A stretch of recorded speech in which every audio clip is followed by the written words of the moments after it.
Hello student, मैं Sushma Thaleri, assistant professor B Ed from PG college Kotdwar.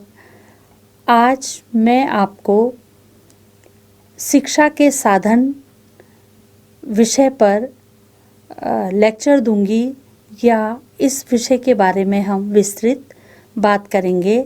हमारा जैसा कि ये टॉपिक है जिसका नाम है शिक्षा के साधन या एजेंसीज ऑफ एजुकेशन। जो भी एजुकेशन के छात्र हैं उनको शिक्षा का अर्थ जानने के बाद ये जानना बहुत ज़रूरी है कि शिक्षा के साधन कौन कौन से हैं या वो कौन कौन से एजेंसीज़ हैं जिनके द्वारा कि हमको शिक्षा प्राप्त होती है। अक्सर हम ये सुनते आए हैं कि विद्यालय, घर, परिवार, चर्च और पुस्तकालय, खेल का मैदान, तो ये सारी जो हम नाम सुनते आए हैं ये सारे शिक्षा के साधन में ही आते हैं। तो शिक्षा के साधन को हम as a student of education के नाते हम इसको थोड़ा सा अलग तरीके से इस पर बात करते हैं। तो इसमें जैसे कि जो एजेंसीज ऑफ एजुकेशन, इसका व्यापक अर्थ में इसका जो संबंध है वो शिक्षा के साधनों से है, जिसमें घर, विद्यालय, चर्च, प्रेस, व्यवसाय, सार्वजनिक जीवन, मनोरंजन और आपकी रुचि का कार्य या आपका प्रिय कार्य आता है। यहाँ पर सबसे पहले हम साधन शब्द क्या है ये जानेंगे। साधन अंग्रेजी शब्द एजेंसी का रूपांतर है। एजेंसी का अर्थ है एजेंट का कार्य करना। एजेंट शब्द आपने लगभग अपनी बोलचाल की भाषा में आप रोज़मर्रा की ज़िंदगी में सुनते आए हैं। एजेंट से हमारा उस अभिप्राय उस वस्तु से होता है जो कोई कार्य करता है या प्रभाव डालता है। अतः शिक्षा के साधन वे तत्व या स्थान या संस्थाएं हैं जो बालक पर शैक्षिक प्रभाव डालते हैं। शिक्षा के साधनों का अर्थ स्पष्ट करते हुए शिक्षाविद बीडी भाटिया जी ने लिखा है, समाज ने शिक्षा के कार्यों को करने के लिए अनेक विशिष्ट संस्थाओं का विकास किया है। इन्हीं संस्थाओं को शिक्षा का साधन कहा गया है।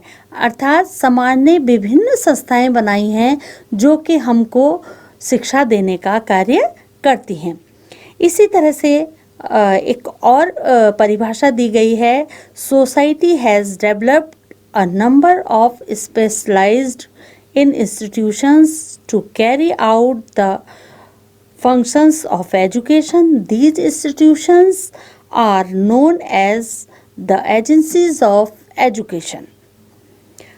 अब यह जानते हैं कि शिक्षा के जो साधन हैं इसका वर्गीकरण कैसे किया जा सकता है, क्योंकि शिक्षा के साधनों का जब तक हम वर्गीकरण नहीं करते हैं तब तक हम इनके बारे में सही प्रकार से ज्ञान प्राप्त नहीं कर सकते हैं। तो इसके लिए हम इनको थोड़ा सा कुछ वर्ग में विभाजित करते हैं, जिसको आप ध्यान से सुनिए।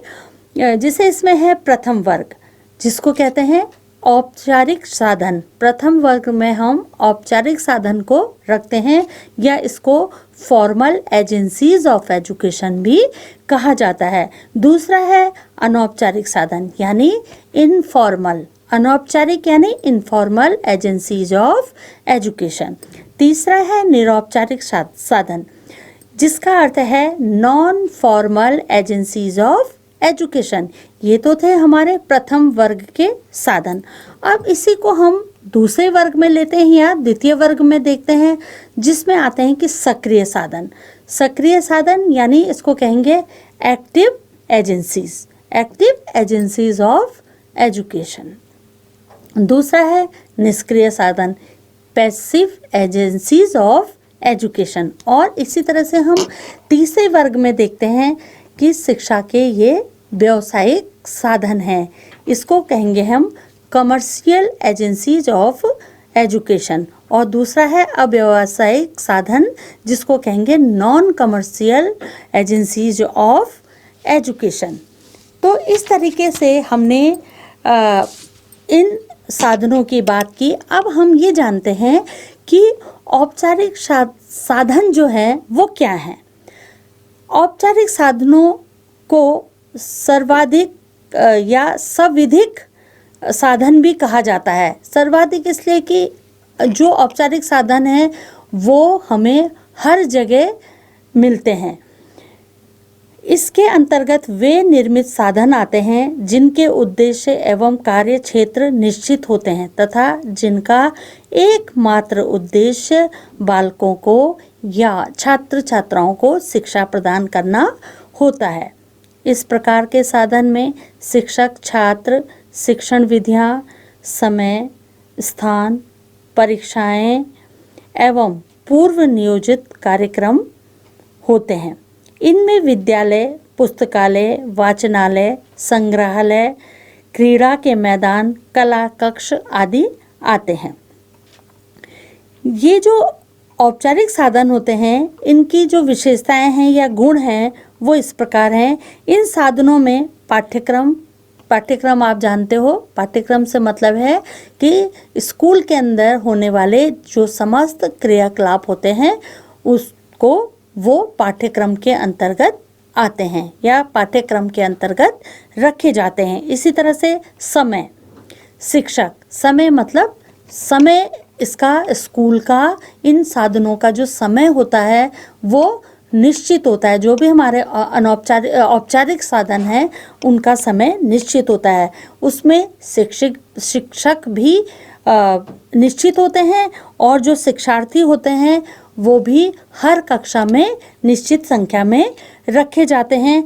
और इसी प्रकार उनका जो परीक्षा का समय है वो भी निश्चित होता है और हर कार्य के लिए पूर्व निर्धारित समय सारणी बन जाती है, जिसे आपने अक्सर स्कूलों में सुना होगा कि आपका टाइम टेबल क्या है। उनके लिए एक टाइम टेबल बन जाता है जिसमें ये होता है कि जैसे आपका पहले पीरियड में या पहले वादन में कौन सा सब्जेक्ट होगा, दूसरे में कौन सा होगा, तीसरे में कौन सा होगा, कौन सा टाइम आपका ब्रेक का होगा, कौन सा टाइम आपका खेल का होगा, कौन सा टाइम आपका योगा का होगा। ये सारी चीज़ें जो हैं ये शिक्षा के औपचारिक साधनों में आती हैं। हम ये भी कह सकते हैं कि इसमें सब कुछ पूर्व नियोजित होता है।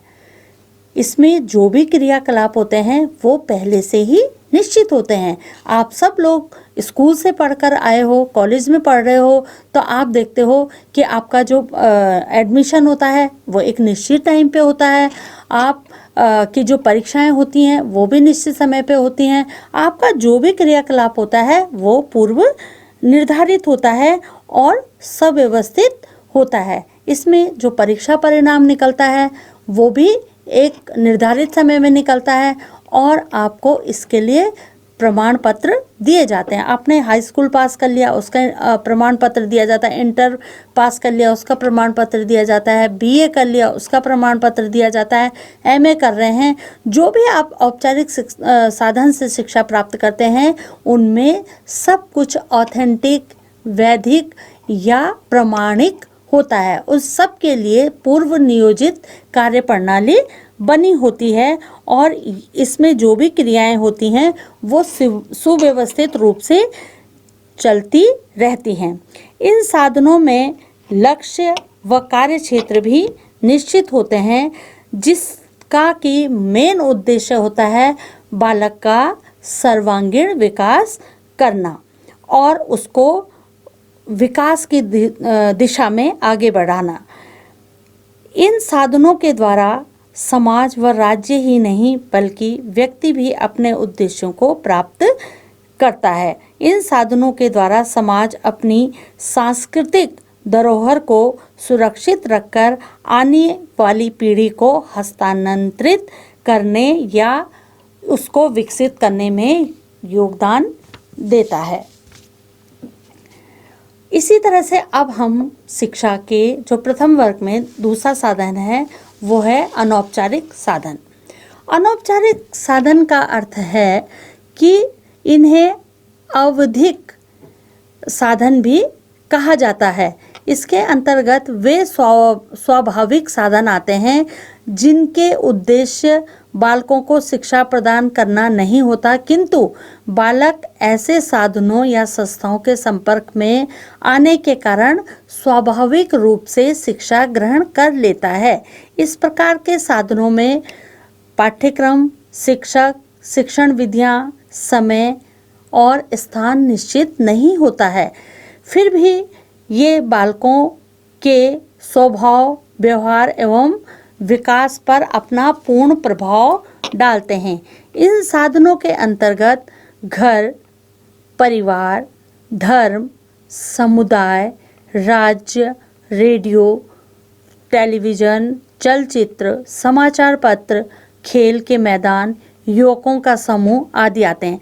कहने का अर्थ यह है कि जब आप अपने घर में होते हैं, अपने माता पिता से कुछ सीखते हैं, आप अपने पड़ोस में जाते हैं, वहाँ पर भी आपको कुछ न कुछ सीखने को मिलता है। आप फिर आगे निकलकर अगर आप मार्केट जाते हैं, मार्केट में भी आप कुछ न कुछ नई चीज़ें देखते हैं, किसी की बात सुनते हैं, कोई समूह में खड़े होते हैं उनकी बात सुनते हैं, कहीं होल्डिंग लगे हुए हैं, कहीं बाहर कोई पोस्टर लगा हुआ है, कहीं कोई मेला चल रहा है, तो वहाँ पर आप जो कुछ देखते सुनते हैं ये सब शिक्षा के अनौपचारिक साधन के अंतर्गत आता है।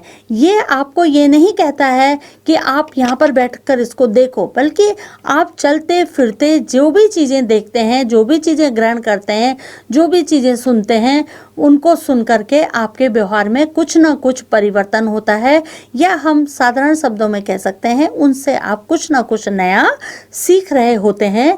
तो ये होता है शिक्षा के अनौपचारिक साधन। इन साधनों से व्यक्ति जीवन भर शिक्षा प्राप्त करता रहता है। जब वह जन्म लेता है, जन्म से लेकर मृत्यु तक अपने जीवन में वह जो कुछ देखता है, जो कुछ भी अनुभव करता है, वो सारे अनौपचारिक साधन के अंतर्गत ही आता है। और ये जो सारी क्रियाएं होती हैं ये मनुष्य के जीवन से भी संबंधित होती हैं। इनसे हम बच्चे का या किसी भी व्यक्ति का स्वाभाविक और सर्वांगीण विकास को होते हुए देखते हैं, या ये कह सकते हैं कि इनसे हमारा स्वाभाविक एवं सर्वांगीण विकास होता है। इससे हमारी जो मेमोरी है, जो हमारी कल्पना शक्ति है, इमेजिनेशन पावर है, स्मरण शक्ति है, और जो हमारी इंटेलिजेंसी है, उन सब को बढ़ाने में इसका पूर्ण रूप से प्रभाव पड़ता है। और इसके जो अनुभव होते हैं वो व्यापक होते हैं और उनको मनुष्य कभी भूलता नहीं है। अगर जो कुछ हमने समाज में अनुभव किया है, देखा है, उसको हम आजीवन याद रखते हैं। इसके बाद जैसे हमने अभी औपचारिक शिक्षा की बात करी, अनौपचारिक शिक्षा की बात करी, अब इसका एक तीसरा और नाम है जिसको कहते हैं निरौपचारिक शिक्षा, या इसको non formal agencies of education भी कहा जाता है। इन्हें गैर औपचारिक साधन के नाम से भी जाना जाता है। जो ये निरौपचारिक शिक्षा है, इसमें कुछ गुण औपचारिक शिक्षा के होते हैं और कुछ गुण अनौपचारिक शिक्षा के होते हैं। यानी हम ये कह सकते हैं कि ये जो निरौपचारिक साधन हैं ये औपचारिक और अनौपचारिक शिक्षा का मिला जुला रूप हैं। इनको हम इन दोनों साधनों के बीच की कड़ी भी कह सकते हैं। इनमें कुछ उद्देश्य पूर्व निश्चित होते हैं और कुछ बातें इनमें पहले से ही निर्धारित कर दी जाती हैं। इसमें पाठ्यक्रम, समय अवधि, परीक्षा, मूल्यांकन निश्चित होते हैं, किंतु आयु, स्थान, शिक्षण विधियां निश्चित नहीं होती हैं। आप जो हमारा निरौपचारिक साधन है उसके द्वारा आप यदि कोई परीक्षा देते हो या कोई नया कोर्स करना चाहते हो या किसी और अपनी एजुकेशन को बढ़ाना चाहते हो, तो आप इसकी ज़रूरी नहीं है कि आपको एक ही स्थान पर रह करके ये परीक्षा देनी है।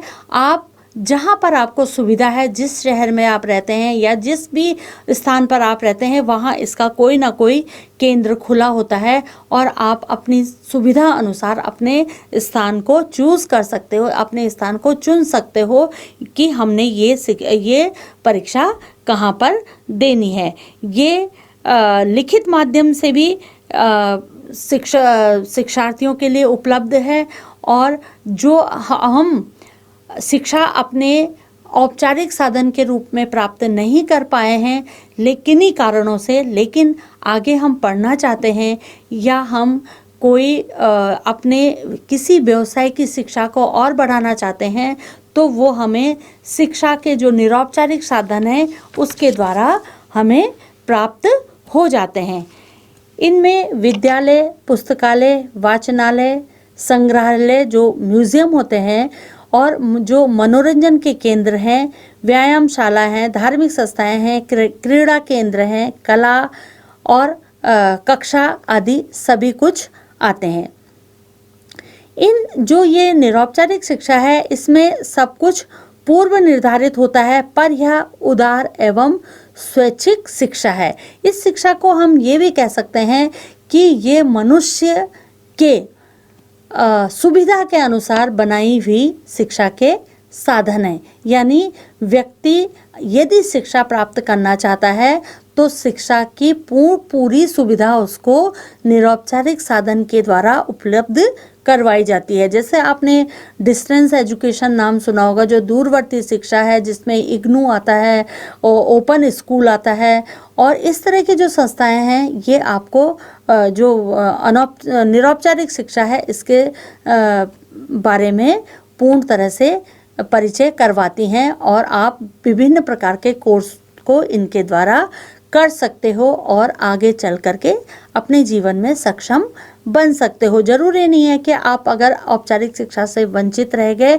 तो आपके लिए शिक्षा के द्वार बंद हो जाएंगे, बल्कि आप निरौपचारिक जो नॉन फॉर्मल एजेंसीज हैं उसके द्वारा भी अपनी शिक्षा को आगे बढ़ा सकते हो। और ये बहुत ज़्यादा महंगी नहीं होती है, व्यक्ति की सुविधा के अनुसार होती है और उसके लिए संपूर्ण जो पाठ्य सामग्री है ये उसको उपलब्ध करवाती है। इसमें जो एग्ज़ाम होते हैं वो निश्चित होते हैं कि इसमें एग्ज़ाम होंगे, मूल्यांकन भी होता है और उसका प्रमाण पत्र भी होता है, लेकिन इसमें आयु की कोई बाध्यता नहीं है। और इसमें जो परीक्षा में परीक्षार्थी उत्तीर्ण हो जाते हैं उनको ये उत्तीर्ण होने का प्रमाण पत्र मिलता है, और जो किन्हीं कारणों से उत्तीर्ण नहीं हो पाते हैं उनको दोबारा से इस एजुकेशन में फिर से परीक्षा देने का मौका मिलता है। तो ये जो शिक्षा के औपचारिक, अनौपचारिक और निरौपचारिक साधनों के बारे में हमने बात की है, जो जिनका कि एक तरह से हम कह सकते हैं कि पूर्ण उद्देश्य होता है मनुष्य और समाज का विकास करना। हम किसी भी तरीके से शिक्षा से वंचित न रह जाएं, इसके लिए शिक्षा के विभिन्न साधनों का हम उपयोग कर सकते हैं। अब हम जो एक हमारा और वर्ग की बात करते हैं, एक्टिव एजेंसीज या सक्रिय साधन, शिक्षा के सक्रिय साधन। ये शिक्षा के वे साधन हैं जिनमें शिक्षा प्रदान करने वाले एवं शिक्षा प्राप्त करने वाले परस्पर एक दूसरे के संपर्क में आते हैं, प्रतिक्रिया करते हैं। एक दूसरे के संपर्क में आकर के वो एक दूसरे से अपने जो प्रॉब्लम है उसको पूछ सकते हैं और जो भी उनकी जिज्ञासा है उसको शांत कर सकते हैं। इस प्रकार ये जो साधन है वे शिक्षक और छात्र दोनों के आचरण और व्यवहार को प्रभावित करता है। इस प्रकार इसे द्विध्रुवीय प्रक्रिया भी हम कह सकते हैं, या इसको कहेंगे बाइपोलर प्रोसेस के नाम से भी हम जान सकते हैं, या इसको education is a bipolar process या द्विध्रुवीय प्रक्रिया भी कहा जाता है, क्योंकि इसमें शिक्षक और छात्र मुख्य हैं। जो मुख्य बिंदु हैं वो शिक्षक है और छात्र है। इनमें भी विद्यालय आता है, परिवार आता है, राज्य आता है, समुदाय केंद्र आते हैं, खेल का मैदान आता है। इन सब की इसमें भागीदारी होती है। फिर हम बात करेंगे अब शिक्षा के निष्क्रिय साधन की। ये शिक्षा के वे साधन हैं जिनमें केवल सीखने वाला सक्रिय रहता है। इस प्रकार दोनों के मध्य परस्पर अंतःक्रिया नहीं होती है। निष्क्रिय साधन के द्वारा व्यक्ति सीख तो सकता है, लेकिन जो सिखाने वाला है उससे अपनी बात को नहीं कह सकता है।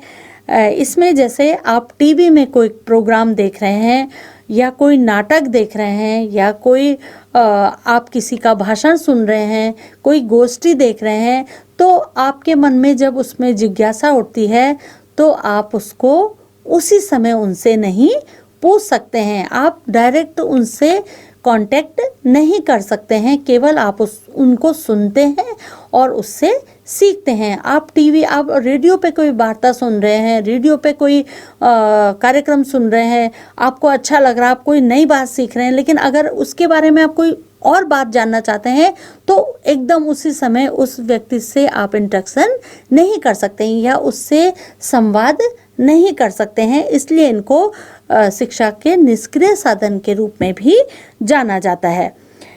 इसी तरह आप पुस्तकालय में बैठे होते हैं, पुस्तकें पढ़ रहे होते हैं, लेकिन जो पुस्तकों में आप पढ़ते हैं उसके बारे में अगर कोई जिज्ञासा होती है तो उसी समय आप उसमें नहीं पूछ सकते हैं, बल्कि उसके बाद आप कहीं जा करके अपने विचारों को किसी टीचर के से शेयर कर सकते हैं, या जो उस विषय का भी टीचर है उससे आप डिस्कस कर सकते हैं। लेकिन लाइब्रेरी में जो पढ़ रहे हैं उसी समय आपकी जिज्ञासा वहाँ पर शांत नहीं होती है।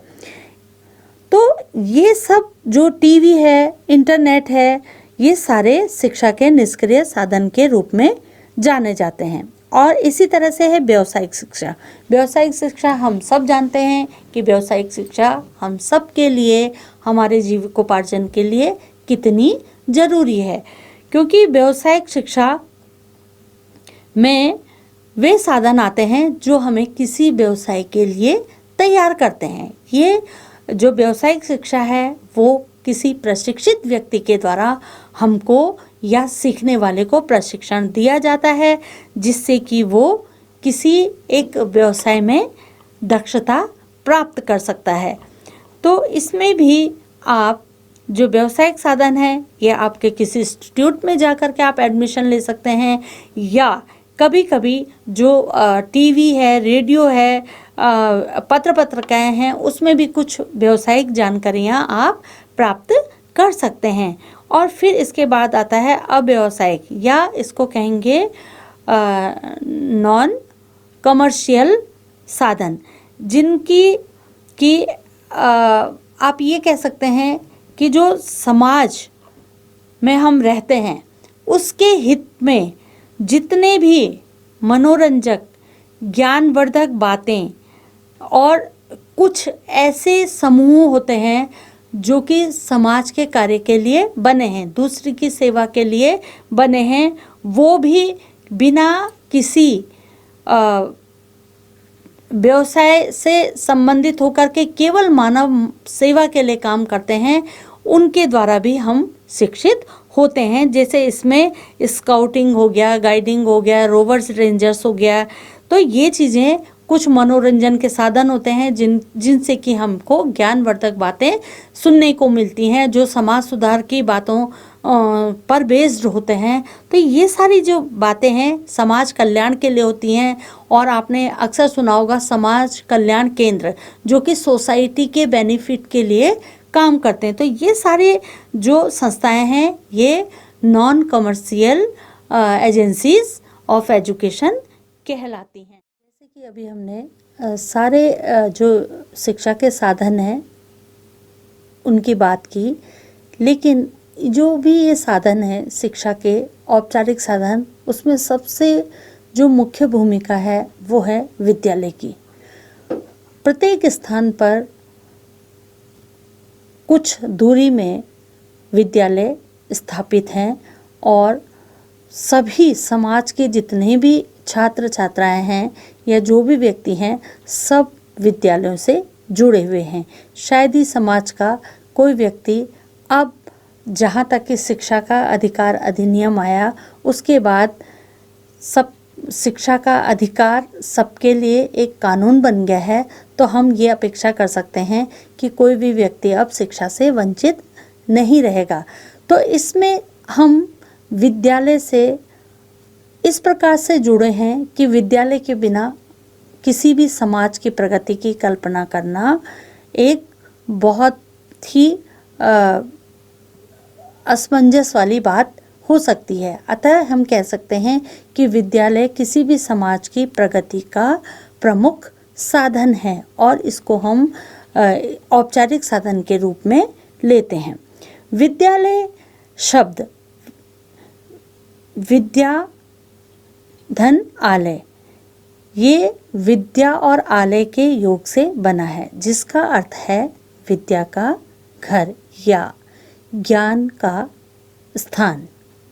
इस प्रकार इसका शाब्दिक अर्थ हुआ ऐसा स्थान जहाँ ज्ञान प्राप्त किया जाता है, जिसकी उत्पत्ति ग्रीक शब्द स्कूला या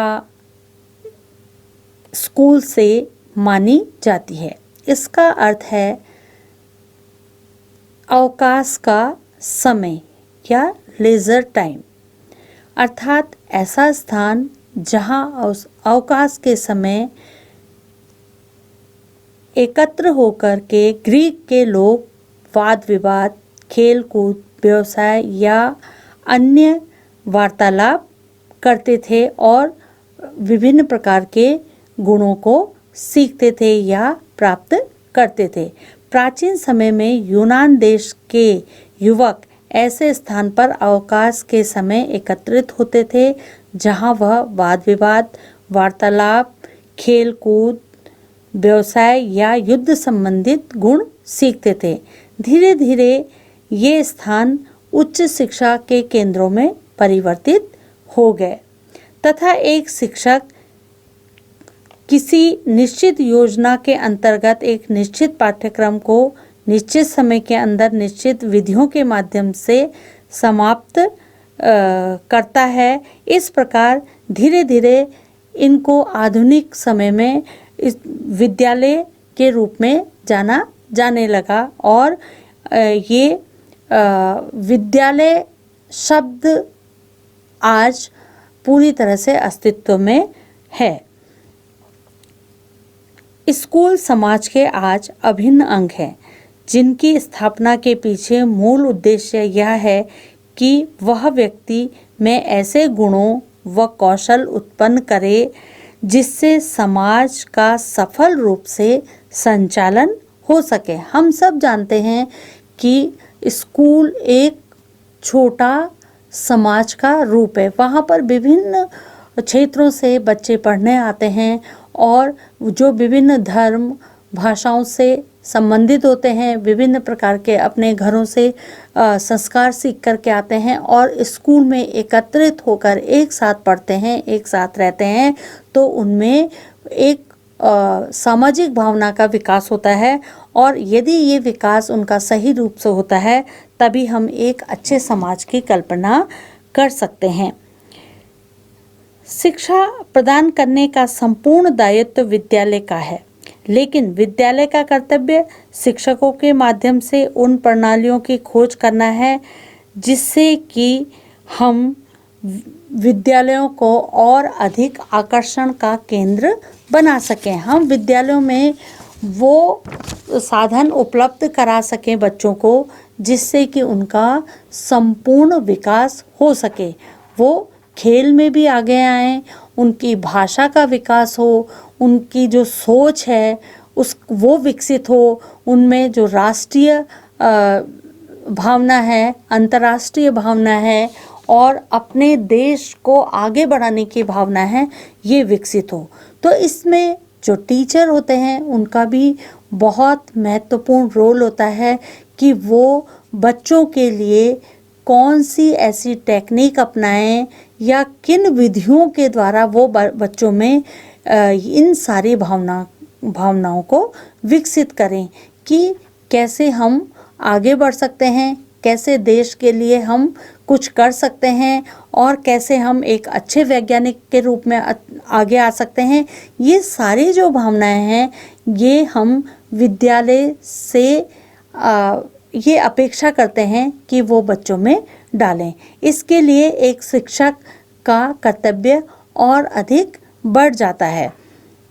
विद्यालय में आपने देखा होगा कि विभिन्न प्रकार के जो क्रियाकलाप कराए जाते हैं, जो वहाँ का करिकुलम होता है या उसको पाठ्यक्रम भी कह सकते हैं, उसके अंदर वो सारे क्रियाकलाप शामिल होते हैं जो कि बच्चे की प्रोग्रेस से रिलेटेड होते हैं या उसके प्रोग्रेस से संबंधित होते हैं। वो कैसे विकास करे उससे संबंधित सारे क्रियाकलाप होते हैं। वहाँ पर जो सबसे बुद्धिमान बच्चा है, जो स्लो लर्नर है या जो देर में सीखने वाला है, उन सब बच्चों के लिए भी टीचर किस तरह से शिक्षण की व्यवस्था कराएं और किस तरह से सब बच्चों को एक साथ लेकर के चलें, इसकी भी व्यवस्था करना विद्यालय का काम है कि वो डिफरेंट जो टेक्निक्स हैं उनके द्वारा बच्चों को पढ़ाएं ताकि वो पूर्ण रूप से विकसित हो सकें और आगे चल कर के जीविकोपार्जन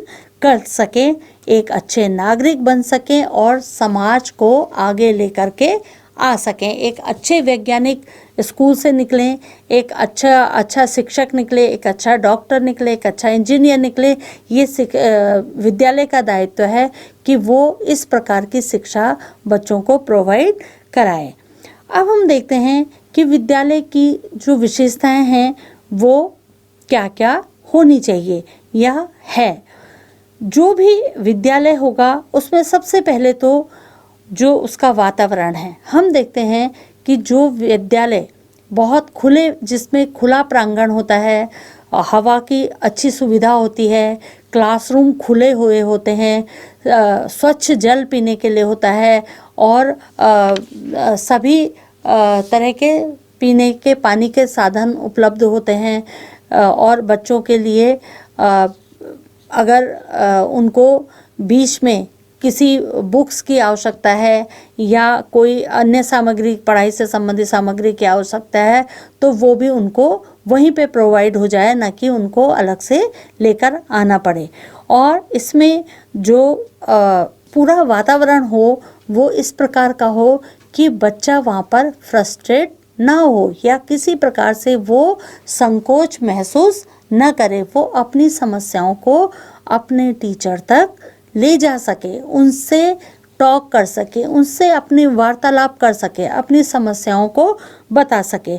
और जो टीचर हों, जो शिक्षक हो, वो इतने योग्य हों कि वो अपने जो विषय है उसमें पूर्ण तरह से निपुण तो हो ही, साथ में वो बच्चों के व्यवहार को भी समझे, बच्चों के व्यवहार को भी वो आकलन करें और फिर उनके साथ व्यवहार करें। यदि कोई बच्चा किसी सब्जेक्ट को या किसी टॉपिक को पढ़ने में याद करने में बहुत देर लगाता है या वो ठीक से उसको समझ नहीं पा रहा है, तो सही में वही टीचर है अगर उस बच्चे को वो ध्यान दे करके उसके लिए डिफरेंट टेक्निक से समझाने का प्रयास करता है या उसको समझने का प्रयास करता है। फिर दूसरी बात है कि जो भी स्कूल होते हैं उनमें सतत एवं व्यापक मूल्यांकन हो। कहने का अर्थ है कि जब बच्चा स्कूल में प्रवेश करता है उस समय से और जब तक वो स्कूल छोड़ता है तब तक उसका पूर्ण रूप से इवैल्यूएशन होता रहे। ये इवैल्यूएशन परीक्षाओं के माध्यम से हो सकता है और उसको हर तरीके से किसी क्रियाकलाप को दे करके उसको रेट किया जा सकता है कि हम जो सिखाना चाहते हैं, हम इसमें जिन गुणों का विकास करना चाहते हैं वो गुण इसने कितने प्राप्त किए हैं, या उन गुणों को प्राप्त करने में ये छात्र कितना सक्षम है। इसलिए हम जो भी अच्छा स्कूल है उसमें सतत एवं व्यापक मूल्यांकन की बात करते हैं।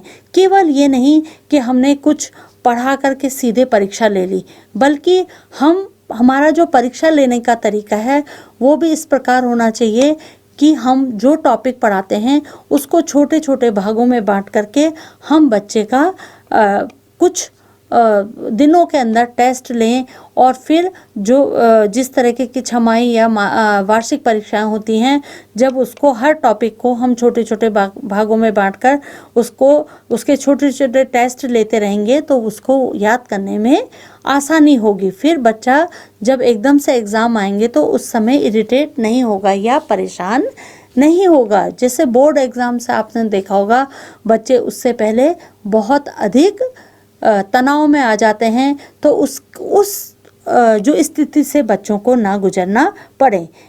ये इसका पूर्ण दायित्व होता है स्कूल और उसके टीचर्स पे कि वो बच्चों को किस प्रकार का माहौल दें ताकि वो आगे चल करके किसी भी परीक्षा से घबराए नहीं और उसका पूर्ण रूप से सतत और व्यापक मूल्यांकन होता रहे। फिर दूसरी बात है, जो स्कूल की मुख्य विशेषता और भी है, जिसमें कि उसका जो लेखन है, राइटिंग है, लिखने की क्षमता है, विभिन्न प्रकार के ऐसे को वो किस प्रकार से लिख सकता है, अपने भावनाओं को किस प्रकार से व्यक्त कर सकता है, वो विभिन्न प्रकार के कार्यक्रम आयोजन करे टीचर, और जिससे कि बच्चा कैसे लिखता है, उसकी राइटिंग में कितना इम्प्रूवमेंट है, उसकी क्या भावनाएं हैं, वो उसको कैसे व्यक्त करता है, इस सब को वो लेखन के द्वारा जान सकते हैं और उसमें बच्चे की प्रोग्रेस करा सकते हैं। इसी प्रकार से बोलने की क्षमता, उसकी भाषा का विकास कितना हुआ है, वो कैसे कैसे शब्द बोल सकता है और वह कितने सब्जेक्ट में किस हद तक प्रवीण हो गया है कि वो उसकी क्षमता को हम इस प्रकार के आयोजन से देख सकते हैं या मूल्यांकन उसका कर सकते हैं। इसी प्रकार छात्रों में पाठ्य सहगामी क्रियाएं, जो पाठ्य सहगामी क्रियाएं मतलब कि जब हम पढ़ते हैं लिखते हैं स्कूल में, उसके अलावा भी विभिन्न क्रियाकलाप कराए जाएं जिससे कि छात्र सबके सामने आकर के अपनी प्रस्तुति दे सके और हमें ये पता चल सके कि उसमें क्या क्या क्वालिटीज़ हैं। कोई बच्चा बहुत अच्छा गा सकता है, कोई बच्चा बहुत अच्छा स्पोर्ट्स में भाग ले सकता है, आगे आ सकता है, कोई बच्चा राइटिंग कंपटीशन में फर्स्ट आ सकता है या उसमें अपनी प्रतिभा दिखा सकता है, कोई बच्चा डिबेट बहुत अच्छा बोलता है, किसी की हिस्ट्री में रुचि है, किसी की साइंस में रुचि है। तो इस प्रकार की जो हमारी पाठ्य सहगामी क्रियाएं हैं, ये बच्चे के इन गुणों को निखारने में मदद देती हैं। तो स्कूल का ये दायित्व है कि वो बच्चों में जो पाठ्य सहगामी क्रियाएं हैं उनमें भाग लेने के लिए उनको निरंतर आगे बढ़ाते रहें और उनमें उनके प्रति जिज्ञासा उत्पन्न करें। कोई बच्चा ऐसा ना हो कि जो किसी क्रियाकलाप में भाग ना लेता हो, ऐसा प्रयास शिक्षक को और विद्यालय का होना चाहिए। फिर शिक्षा जो विद्यालय है उसका एक बहुत महत्वपूर्ण दायित्व यह भी है कि हमारी जो मातृभूमि है, हमारा नेटिव लैंड है, उसके प्रति हमारे क्या कर्तव्य हैं और हमारी जो संस्कृति रही है। जैसे आप जानते ही हैं कि भारत की जो संस्कृति है, जो परंपरा है, वो पूरे विश्व में प्रसिद्ध है और इसको भारत को विश्व गुरु भी माना जाता है। तो जो हमारी संस्कृति है वो क्या है, हमारी धार्मिक परंपराएं क्या हैं और हमारे जो महापुरुष थे उनमें क्या चीज़ें विशेष थी कि वो महापुरुष बने, उन सब के बारे में जानना और बच्चों तक इस ज्ञान को पहुंचाना भी एक विद्यालय का ही कर्तव्य है। और इसके लिए विद्यालय को बार बार किन्हीं जो उत्सव है उनको आयोजित करके बार बार इस चीज़ को हाईलाइट करना चाहिए कि किसी भी जयंती को, जैसे स्वामी विवेकानंद है और डॉक्टर सर्वपल्ली राधाकृष्णन है, महात्मा गांधी है, नेहरू जी हैं, टैगोर हैं, जो विभिन्न हमारे विद्वान हुए हैं, जो हमारे शहीद हुए हैं, उनके बारे में, उनके गुणों के बारे में हम किस प्रकार से प्रस्तुति विद्यालय महाविद्यालयों में करते हैं, जिससे कि बच्चों तक उनके गुण पहुँचे और वो उनको जाने और वो अपने जो आचरण है उसमें भी उन गुणों का समावेश करें। इसी तरह से शारीरिक विकास, आज के समय में योग, जो कि पूरे राष्ट्र में योग दिवस के रूप में भी अब मनाया जाने लगा है, और इस योग के द्वारा बच्चे किस प्रकार से स्वस्थ रह सकते हैं, किस प्रकार से स्फूर्ति उनमें आ सकती है, इस योग के द्वारा भी बच्चों को शिक्षित करना और उनको स्वस्थ रखना भी विद्यालय का ही एक दायित्व है। या हम कह सकते हैं कि विद्यालय ही इस जो क्रियाकलाप है उसको मुख्य रूप से बच्चों के सामने रखे। फिर है कि जो बच्चों का स्कूल में जब से उन्होंने एडमिशन लिया है या हर क्लास वाइज जो भी उन्होंने प्रगति की है, जो भी प्रोग्रेस हुई है, उसके लिए बार बार पेरेंट टीचर मीटिंग की जाए, जिससे कि हम बच्चों के या टीचर बच्चों की प्रोग्रेस के बारे में माता पिता को बता सकें और माता पिता भी अपने बच्चों की कमियों को शिक्षक के साथ शेयर कर सकें, उनसे सलाह मशवरा करके, उनसे आपस में वार्तालाप करके एक सही निर्णय तक पहुंच सकें और छात्रों की जो प्रोग्रेस है उसके विषय में जान सकें। तो इस तरह से हम कह सकते हैं कि विद्यालय, जो कि एक औपचारिक साधन के रूप में जाना जाता है, वो हमारे लिए बहुत आवश्यक है और उसको पूर्ण रूप से सचेत होकर के और एक नियम से कार्य करने के लिए हमें हमेशा प्रोत्साहित करना चाहिए और हमें विद्यालय से यही अपेक्षा होनी चाहिए कि विद्यालय में छात्रों का संपूर्ण व्यक्तित्व का विकास हो या सर्वांगीण विकास हो। आज हम देखते हैं जैसे कि परीक्षा है, परीक्षा का एक ऐसा माहौल होता है कि बच्चों में परीक्षा का बहुत डर होता है। फर्स्ट डिवीज़न, सेकंड डिवीज़न, इतना परसेंटेज आना, इसलिए बच्चे कुछ गलत कदम भी उठा देते हैं। तो इसके लिए सीबीएसई ने 2009-10 में जो ग्रेडिंग सिस्टम स्टार्ट कर दिया है, जो कि कक्षा 9 और 10 के लिए आज है और बच्चों को ग्रेड के माध्यम से जाना जाता है कि उनका ग्रेड किस प्रकार है, न कि अंकों के माध्यम से। और आज सरकार ने सब स्कूलों में ये भी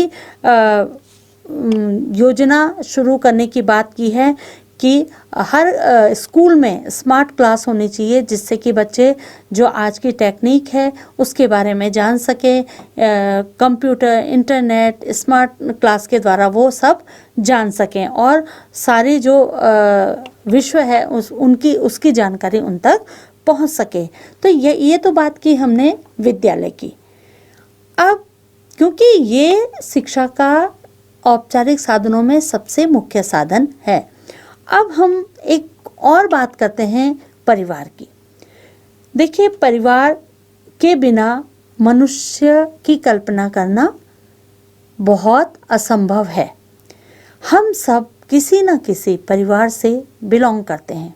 परिवार कुछ व्यक्तियों का एक समूह है जिसमें कि माता पिता का मुख्य रोल होता है या माता पिता की मुख्य भूमिका होती है।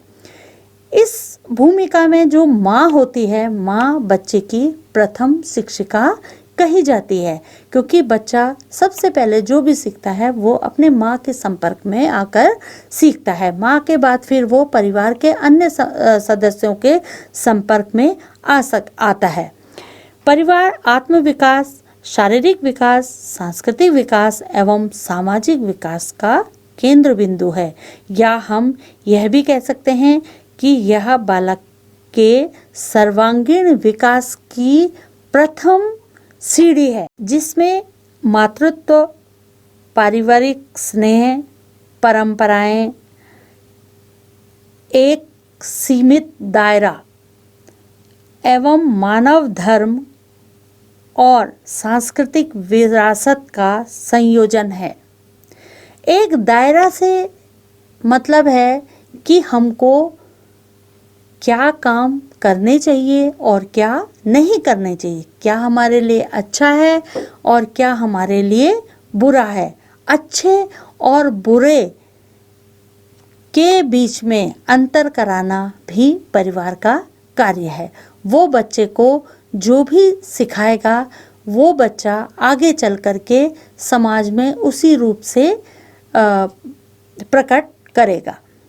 तो ये वो पवित्र संस्था है। ये कह सकते हैं कि जो परिवार है वो बहुत ही पवित्र संस्था है जो कि एक आदर्श मानव का निर्माण कर सकती है, या हम एक परिवार से एक आदर्श मानव के निर्माण की कल्पना को साकार करने की कल्पना कर सकते हैं।